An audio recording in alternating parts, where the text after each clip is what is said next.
dude, like, you hear bands all the time having fallouts about this, blah blah blah blah. I said, man, I've got an investigator in my band. I got an investigator. I got a guy who owns a grocery store. I got a guy who owns a parts store. I got my best friend that we had a handyman business together. I said, dude, these people, they do it because they love it. There's no drama whatsoever. Never been any arguments, nothing. We just, literally, that's what I love about it. Everybody in my band generally just loves doing it. They love doing it. The intersection of good drinks, good music, and good times. This is Hops and Spirits Bar Conversations. We got a fun episode for you this week, and I meant to say this last week. If the audio sounds weird on my end, it's because I've had to switch gears and go to the AirPods because technology hates me, apparently, and all my recording equipment died. So that's why things might sound a little different on the show. But I think no matter what, we're going to have fun and we're going to have some drinks. And we're welcoming in a rising country singer-songwriter. His latest single, Friend with the Beer, is out now. Let's welcome in Peyton Aldridge. What is up, big dog? Not much. How are you tonight? Man, I'm doing good. My wife has got the kids out at the Mexican restaurant, so I got the house to myself for at least about an hour. So I'm enjoying it. It's a slight vacation for me, and I'm loving every minute of it. And you're spending it with me, so I feel honored. That's right. You know, one of the special, first. I do. I know how important that time is away from the wife and kids on occasion, not all the time, just on occasion. That's right. Now, I got to ask this, since this is Bar Conversations, what are you drinking tonight, or at least what's your go-to drink? Man, so I've got to give a shout-out to my sponsors, High Noon. They're one of my sponsors, man, and they've been great to me. And I get a bunch of High Noons all the time, and I got a little cooler and blankets and towels and all kind of stuff. But tonight, I've been kind of under the weather, so I'm drinking that good old Kroger purified drinking water, man. That's what I'm drinking. Well, you know what could also clear stuff up is a little bourbon, a little puncher's chance is what I'm going with tonight. Ain't no doubt. Man, I need to get you some of that party batch, man. John Party just came out with this new party batch stuff, man. It's incredible. So now, obviously, you drink some High Noons. You're being good tonight because I know how it feels when you're not feeling good. You need to hydrate. Do you drink the bourbon, tequila? What's your go-to liquor or spirit if you ever go that way?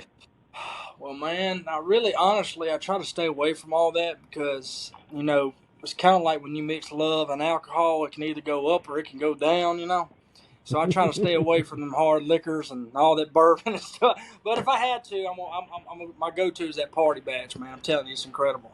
It really is incredible. And I'm not much of a bourbon or whiskey guy, but I love it. It's really smooth and really good. And then, obviously, like you said, you enjoy a High Noon. Is there a favorite flavor of yours? Oh, pineapple for sure. I'm not a swinger, though. Now, I'm not a swinger. Right? I'm not a swinger. I love pineapples, though. It's funny. We've got like a pineapple on our front porch, and I'm pretty sure my wife got it for me a long time ago when the show Psych came out.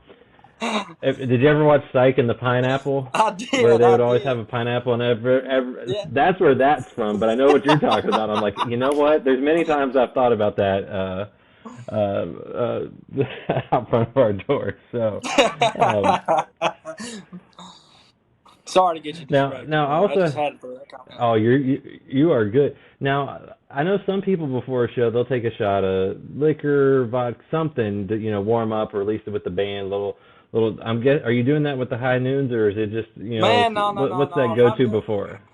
Well, none of my band members drink High Noons. They think I'm a big girl, so for drinking them High Noon things. But we take a shot of Jaeger usually, and even though Jaeger tastes like cough syrup, and that's not a good combination. But my guitar player, he loves cough syrup and he loves Jaeger, so that's who got us on freaking Jaeger for some reason. So we do shots of Jaeger, man. I like it. Like I said, it's always curious to see what everyone's kind of go-to is, as I know everyone kind of has that little thing before they go on. And I didn't mention this, but for those that know who you are, they might have seen you on The Voice, maybe American Idol. What was it like auditioning for those, especially The Voice, after being on Idol for a few rounds? Oh, dude, it was like I tell everybody, man. I was just blessed and to just get the opportunity to go to California. I mean, this I've never been out of Mississippi Delta, man, and it's only like a freaking 300 mile, not even 150 mile range. I ain't never been anywhere, and carrying my redneck self out to California, it was different, man. But I enjoyed it for 3 months. I was out there, and like I said, I'm just blessed to get the opportunity to go out there. And like I said, it's not every day that you get a chance to sing in front of four legends, literally. So I was just blessed that I got that opportunity to do it. And I was gonna say, were you surprised, obviously, to end up on Team Legend and him blocking Blake, who I figure might have been who you were rooting for? Well, I mean, absolutely, but at the same time, dude, I honestly, dude, I mean, I really feel like I was a John Legend fan before I was a Blake Shelton fan. If you want me to be completely honest with you, man, I'd I mean, he love is that pretty dude. damn good. Oh, he's incredible. And not on top of that, man, he's been a great guy and a great mentor, and he's just incredible. I can literally pick up the phone and shoot a text to him right now, and he'll respond. So it's just still incredible and crazy that I get to text John Legend. It blows my mind every day. Is that one of those things where you're like, he's really in my phone? Like it's Oh, ain't legitimate no doubt. there. I'm just like, oh my god, and that's all. Like, even though I know him, I'm scared to shoot him a call or a text message. I get nervous every single time. Like, are you gonna remember me, John? This is Peyton Aldridge. The chicken wing guy from American Idol that came on your team. All that good stuff. And I'm sure he remembers you. What did you take away from being on the show? Because obviously, I know it's a little different than say the music journey that you've been on since then. But what did you take away, and what did you gain from it? Yeah, man. I mean, I think what I took away from it is that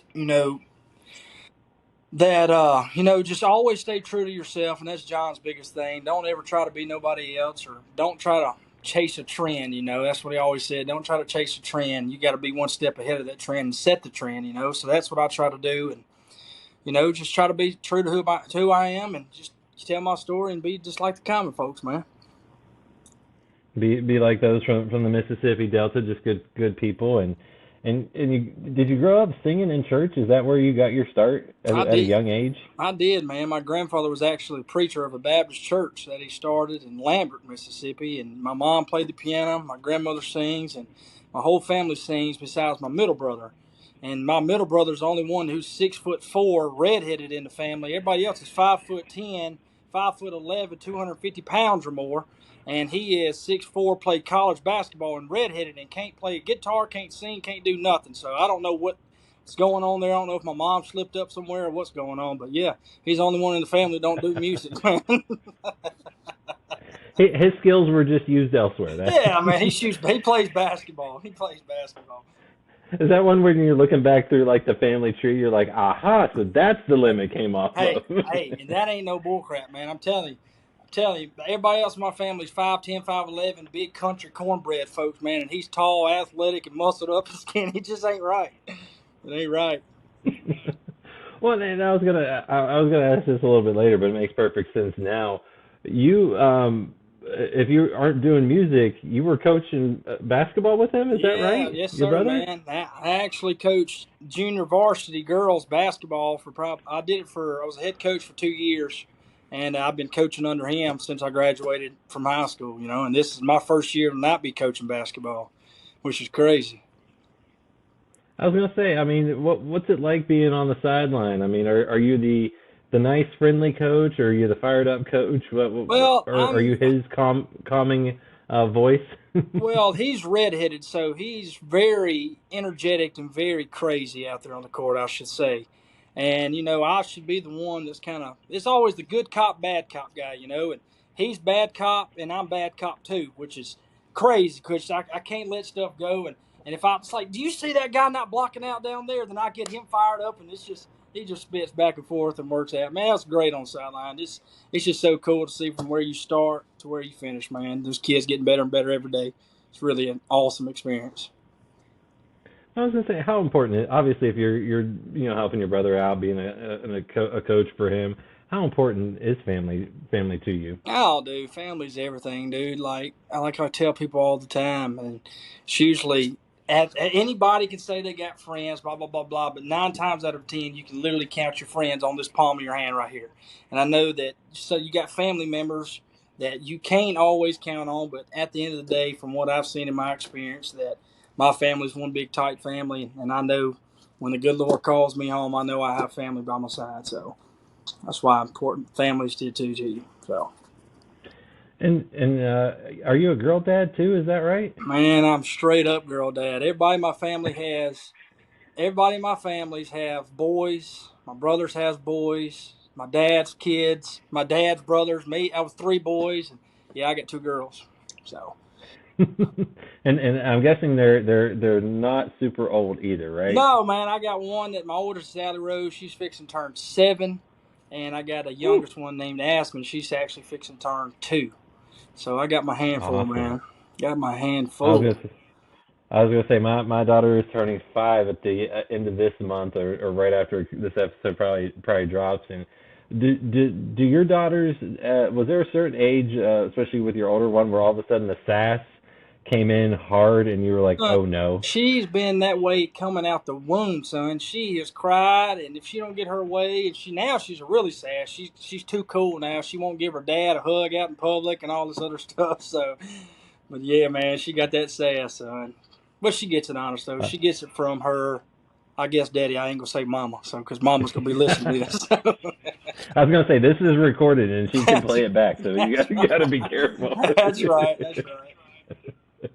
And speaking of your wife, what's it like writing songs about her? You know, you've got One More Night with You, and I know that you've got a couple other songs too that you've kind of either written or dedicated to her. Oh man, she loves it, and it's just funny, man, because I know if I got a song, my wife is usually the worst one to play a song for because she gonna be brutally honest about everything. Peyton, that song sucks. You need to throw that song out. Blah blah blah blah.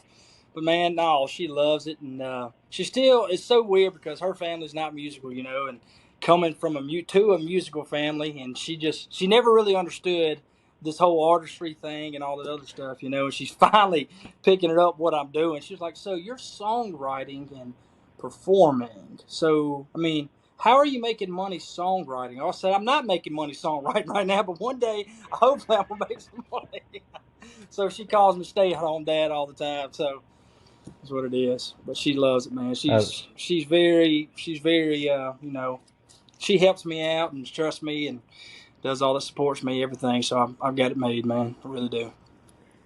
I was gonna say, I mean, you got to have someone in your corner that allows you to take that step because, like I said, or you mentioned earlier, this first year you're not really helping out your brother, coaching that way because you are giving the music thing a full go. So what's it like to have that support, knowing that you're able to go out and do that? Oh man, it's everything, dude. Like I tell her all the time. Like when I grew up, my stepfather took me in and my brothers when I was 3, and never missed a game, never did anything like that. So I always said that I was always gonna be that parent that comes and shows up for everything my daughter's got going. Drop it if I can be there. I promise you, I'm gonna be there. And it's just really good. And because when I'm up in Nashville, dang near 4 or 5 times a week, right? And man, she's playing the role of father and mother while I'm gone, and for somebody to do that, and I mean, that just means a lot to me that she's picking up my slack when I can't be there, so it really means a lot. No, I did see though you did make it to your daughter's first soccer game. Is that right, or at Oh, least to one of yeah. her soccer games? Oh, yes, we go. She loves it. I don't know what's going on. I just yell at her to kick it in the goal. I don't understand soccer rules, and I want to tackle kids out there, so I told her to go tackle the girls and all this other stuff, but apparently you can't do that. So, yeah, I'm used to contact, so I'm not used to all this kicking the ball in the goal stuff, but I love it, man. She Hey, loves it. just give it time. I've heard girls sports can get a little physical, Oh, especially that's why, later on in man. life. That's why I love coaching it for 2 years, man. I coached junior high girls, man, and them girls are more feistier than I can. I told the high school boys that year. I said, man, we used to tell the boys quit playing like girls, but I said, hey, I want y'all to start playing like girls, man. Come on now. The girls are feisty, man. I love it. I love it. I love it. And you talk about growing up in a musical family. What was the music that you grew up on that either was in your house or that you just loved to hear? Well, dude, the time I was 3, I started playing piano. I can't read all that music, and Mississippi ain't got that really good of education, so our reading's a little behind. So I never could read music or anything, but I grew up, my first song I played on piano was Great Balls of Fire, man. I loved Jerry Lee Lewis. I loved all that honky tonk, bluesy stuff. And, man, it went from Ray Charles to Jerry Lee Lewis. Those are really my guys that I started off doing music with. And then it led to, Hank Williams and all those guys. So I really enjoyed it. I was gonna say, what made you pick up piano and guitar? Was that just being around music, your mom and everyone doing it at church? Well, man, my oldest brother, Jordan, he's the one that actually taught me how to play everything I did. And I know he's going to be listening to this, so I really don't like to give him credit, but I'm going to have to give him credit where credit's due. But, yeah, he taught me everything. And, he just made me sit down. He said, hey, you're going to learn the piano, blah, blah, blah, and all this other stuff. Then we go from a guitar. Then we go to the drums. Then we go to the bass. We do all that other stuff. So that's where I learned everything. But plus I was around it every single day. Really, now, I was going to say, what's your favorite instrument to play these days? Probably piano, other than carrying the keyboard or whatever around all the time. So I usually just strap on acoustic, and really I'm not playing much stuff right now because, man, I finally got me a band that surrounds me that can. There's no point of me trying to sit up there and pick when they can do all of it really good. So, man, I ain't going to mess that up. If it ain't broke, don't fix it, man. I live by that motto. Well, so you use the instrument, you use your voice now, right? Yeah, absolutely. And, you talk about growing up in the Mississippi Delta. You grew up, I believe, in Cleveland, Mississippi. What impact did growing up there have on you, whether it was musically or just in life? Well, I mean, I think I grew up in, I know Mississippi gets a bad rap for a lot of crap, but the way I grew up and raised, the surrounding people around me grew up, man, this is like nothing's going to be given to you. You got to go work for everything that you got, and I think that's really what I take away from it. And Cleveland's a big music city, and it's not that much. There's always something going on. Like we got the second Grammy Museum in the country. One's in L.A. and one's here, and it's such a big influence with the blues and all this stuff around here. So it's just you got to work for it. Well, I was going to say, thinking of Mississippi and its history and music, do you ever find yourself just pulling from there and just enjoying being able to share that out with folks? Oh, ain't no doubt, man, dude. There's a very special woman that I like to give credit for. Her name's Trisha Walker, big songwriter, and she's won a Grammy and all this other stuff. And she ran the Delta State Music, which is a college here, and our mascot's the Fighting Ochre. That's no bullcrap. It's the Fighting Ochre. But anyway, she started this musical thing around here, man. I tell you what, she is killing it, man. And she's got live music at every venue here, every restaurant, every bar, everything going. So, man, it's just really incredible to have that and support and have people like that keeps it going, Well, and you're keeping it going these days. Like I said at the top of the show, you've got a brand new single, Friend with a Beer. Tell me a little bit about that song and why you wanted to record that one. Well, man, so I actually got that song pitched to me, and the minute I heard it, I was like, damn, this is absolutely true. You're sitting here and you get bored or whatever you can do, but you can always call up that buddy. He's going to have a beer in the back of his truck. So that's where I was like, man, I absolutely love this. This fits me home. And, who don't want to have a friend with a beer? Come on now. So that's why I picked that song, and I love it, and I think it resonates with people because everybody has a friend with a beer. I don't care who you are. You didn't want to call a friend with a high noon? No, well, if High Noon would kick back some money, well, I'll definitely change that topic. Don't you worry about that. No, but it's such a good song, too, because it's uplifting, it's fun. Is that also just you being able to show that side of yourself and just get to kick back and have fun, whether it's on stage or when you're recording it?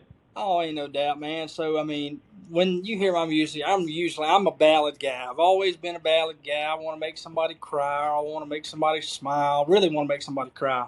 That shouldn't do that all the time. But I was like, I wanted to have fun with this. I want to have something upbeat. And I'm sick of making people cry all the time. I'm ready to make people smile and laugh. So that's why I did it, man.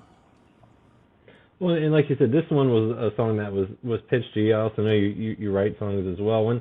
When you're pitched a song, how are you? Obviously, sometimes you just connect with it. Is it always very specific songs that you're looking for when pitched? Because I know that you want to be, if you're taking John Legend's advice, you got to be true to yourself.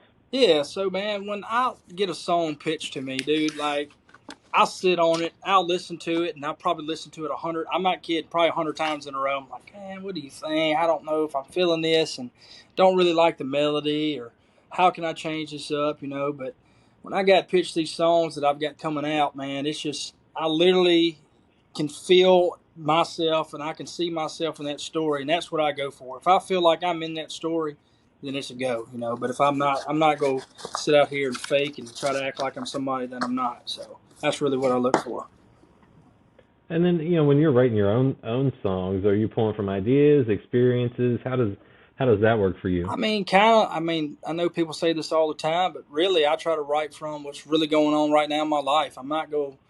I've caught myself, a couple times trying to write. Well, man, this woman left me and all this other stuff, and my wife is with me. So why in the heck would I do that? So I try to stay true to what's going on in my situation or a past situation that's really affected me and kind of made me who I am. So that's really who I try to write about and try the things to write about. You don't want your wife going, wait a minute, what you talking about? Yeah, but like Craig Wiseman said, we always, when songwriters, we make up stories. It's not always about what's going on, But I don't want to be that guy, But no, I want to write something that's going on and true. Well, and I believe you've also got another song coming out here soon called "In a Song." When can folks expect that, if you're allowed to say, and what can they expect with that one? Man, what you're going to expect is it's going to be a roller coaster of happy. It's going to be a roller coaster of sad. But what it is, it's a ballad, and I'm excited about it, man. It just talks about, that all these emotions that you feel from hearing a song. I know people that can hear a song, and like I said, you feel that you're in that story or something went on in that story that resonates with you. And this song right here, man, is one of my favorite songs that I'm fixing to put out, and it's really special, and I think everybody's going to enjoy it. Well, and I was going to say, you mentioned kind of being, whether it's being a storyteller or finding yourself in that story, how important is it for that song, no matter what it is that you're putting out, to kind of tell a story that people can kind of transport themselves into it and kind of see themselves into it? Ain't no doubt, man. So what I've learned and what I've been taught and mentors by people is that, trying to write for that guy who is driving a big truck out there on the road. His family's at home. He's out there on the road all alone. He can cut on the radio and hear something that resonates with him, And I've always tried to just keep writing something for the common folks, for everybody, that I don't care if you're rich, poor, whatever you are, I want something. Because at the end of the day, we all bleed red, man. And, we're all the same people. And, so I just try to write something that's just true. And, everybody experiences death. Everybody experiences up and downs. That's just the fact of life. And that's really what I try to hit on. I try to pull it to the heartstring as much as I can. Now, why is it that you love the ballads so much? Was it you trying to get the girls at some point, or is it just where your writing style goes? Well, man, dude, I don't know. I think it's honestly my voice. Honestly, if I should say, I hate talking about my singing or ability or whatever like that is. I don't do that, but I've always seen from when I post something or perform something that's a ballad, slow stuff, it always resonates with people. And ever since I was 10 years old, that's what people always said, you're going to be a ballad guy. And I was like, get out of here, blah, blah, blah, blah. But I don't know. People say it's something in my voice that just, I don't know. I think the emotions that come through. So. There you go. And I know you got In a Song coming, and do you also have a Christmas song coming? Is that what I heard as well? Man, I do got a Christmas song coming. It's just a traditional song. My team wouldn't let me perform this Christmas song that I wrote. They said it was too, I don't know, too explicit maybe. It didn't cuss, but it was really funny. It's called Santa Slipping Down the Chimney at Night, man. It's a really funny story. But no, I'm doing a traditional Mary Did You Know. I'll go ahead and tell you. It's called the traditional Mary Did You Know. So it's going to be a stripped down piano version. So I'm excited about it. And are you going to be playing the piano? Oh, yeah. I'm going to play it. I love it. And maybe you'll just have to hold on to Santa Slip Down the Chimney for later on when your team... I'm putting it out one day. I'm telling you, man, it's the funniest Christmas song you ever heard. I'm telling you, it will go viral. I swear to God it will. It's the funniest story you ever heard in your life. And like I said, you got Friend with a Beer out and a song coming. You've also put out some other songs. I'm guessing all this is leading to an EP, an album at some point. What can you tell me that won't get you in trouble with your team, but you can tease folks with? Dude, I'm gonna be completely honest with you. We probably recorded and I've probably cut at least, I'm not kidding, probably 50 songs in the past, I don't know, 4.5 months. And dude, so I don't know what we're gonna do with it yet. I'm pushing for a full blown. I'm trying to go for that Morgan Wallen 37. I want to do 37 songs. I don't want to do 36. I want to do 37. But I just don't know if we can do it yet. But I'm trying. I promise you, I want to top them all. Well, I was gonna say it could be like Zach Bryan, drop an album a week later, an EP, another couple weeks later, drop another album. You could go that route They too. drop songs. I'm telling you, man. I'm telling you, they drop songs faster than anybody I've ever seen. I swear to God, they drop songs faster than the water coming out the faucet. I ain't never seen nothing like it, man. And so with the album and the songs that you're putting together, what can folks expect from you as you finish out the year and head into 2024? I think what they're going to expect in the album is just at the end of the album, you're going to know exactly why I do what I do and what my story is and what led me to the position that I'm in now. I think you're just going to get the full blown, this is Peyton Aldridge when you hear Peyton Aldridge's name. And you talk about being able to sing some cool songs. I'm guessing you also enjoy being up on stage. What's it about being up on stage and performing that you love so much? Oh, son, I tell you, man, people think I'm on drugs all the time. I promise you, I don't do drugs, but man, something about when I feel that crowd's energy when I step on that stage. I'm telling you, people's got to start putting more plywood down because I swear I'll stomp through that stage, man. And but no, I just get energetic, man. There's something about it. It's just an adrenaline rush, man. It's like I'm fixing to get in a fist fight with somebody, man. I'm just ready to roll, man. I'm ready to roll. And now that you have a full band, what's that like? Because I'm guessing that's got to be a different feeling than whenever you were playing acoustic sets or anything like that. Oh, ain't no doubt, man. I mean, it's the guys I'm surrounded with, and I used to have a duo, man. That's what I did. It's me and my best friend. I still have my best friend in it, my guitar player, and we've been together since we were in 7th grade, literally. And Now, did you drop the name Mississippi Gravy back then too? Is that when you came up with it? No, and we actually started off our first gig we ever played. We were called Biscuits and Gravy, and you could probably figure out who's Biscuits because I think I'm Biscuits, but we was Biscuits and Gravy. Then we changed it to Mississippi Gravy, and we had to keep that redneck slang talk going on. But yeah, man, my guitar player's been with me since 7th grade, and he's still with me. So that's really what I love about it. I was gonna say, I mean, how cool is it to have him in the band and then get to know the other guys and really build a camaraderie and have fun together out on tour and on stage? Oh, dude, it's absolutely incredible. Like I tell people all the time, man, to have your truly best friend, and literally, I can honestly say, dude, the guys that's in my band were all from the Mississippi Delta, and I can honestly say, dude, like, you hear bands all the time having fallouts about this, blah blah blah blah. I said, man, I've got an investigator in my band. I got an investigator. I got a guy who owns a grocery store. I got a guy who owns a parts store. I got my best friend that we had a handyman business together. I said, dude, these people, they do it because they love it. There's no drama whatsoever. Never been any arguments, nothing. We just, literally, that's what I love about it. Everybody in my band generally just loves doing it. They love doing it. I was gonna say, if you haven't written that song about an investigator at the grocery store owner, I feel like it's right there for you. Ain't no doubt. I said, man, I'm the one-stop shop. That's literally my drummer who owns a grocery store. It's called One Stop Shop, man. I got it all, dude. If you need to get some fingerprints done, someone stealing your shit, I got that. If you need some Boston butts or ribs, I got you, man. If you need some parts, I got you, man. I love it. I love it. That is true to me. That is true country right there. Oh, I mean, no doubt. You can't make that up. Oh, brother, it's true. It's as true as it gets, brother.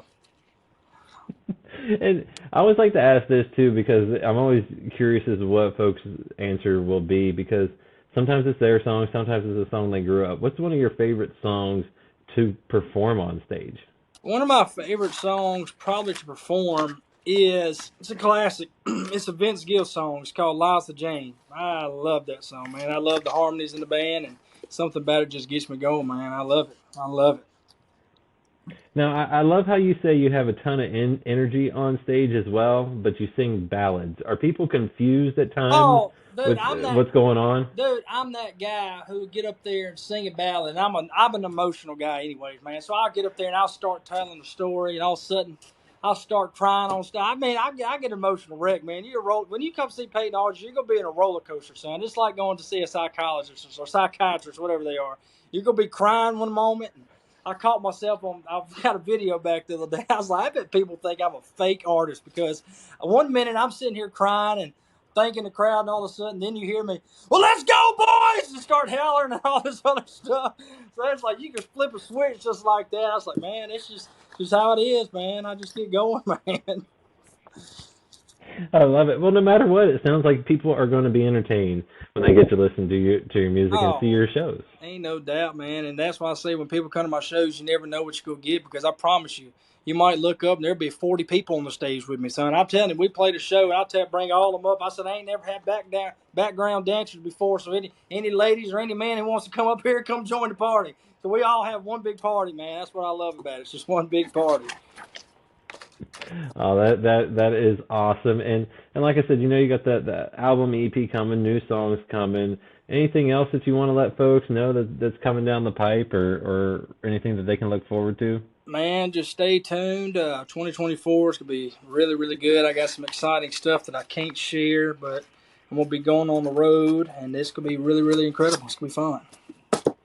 I love it. I love to hear that. And folks, if you haven't, give Friend with a Beer a listen. I think you will absolutely have a ball with it. And then as you go down the rabbit hole of Peyton Aldridge, you will get all the emotions, just like he shares every night. That's right. That's right. Well, Peyton, man, this has been a blast. Thank you for sharing a lighter drink than I have, but a drink nonetheless. Well, I didn't ask you, what are you drinking on? Well, so I got some. It's some bourbon, some Puncher's Chance Kentucky Straight bourbon. It's just solid. It's not nice and smooth. I wasn't sure. I always try to get something from around where someone's at or their connection to, but I was like, I got nothing from Mississippi. I was like, I feel bad. Like I was like, well, dude, if you get anything from Mississippi, you probably will get some dirt water, hand-me-down concoction. You don't want to drink that stuff. I don't know what we got down here, but you don't need to get none of that stuff. You just keep it up there, man. Well, that's why I drink the strong stuff. It'll kill anything. Keep me safe. That's what they asked me. They said, "Did you not get COVID?" I said, "No, man. I killed everything, man. Drink what I drink, rubbing alcohol, it'll kill everything, brother. You ain't got to worry about it." Well, and the Jaeger too. That helps. That's just medicine. Ain't no doubt, man. If you got a cough, it'll heal everything. So. Oh man, well, dude, this has been a pleasure. This has been so much fun. Also, go enjoy a little bit of that free time that you've got. I know that is precious to have some quiet time around the house. Oh, ain't no doubt. And then have fun with all the ladies. Ain't no doubt. That's right. That's right. Well, all right, brother. Well, I appreciate you for having me, brother. Absolutely. Yes, sir. Find more from Hops and Spirits at hopspirits.com. Thanks, everybody. Bye.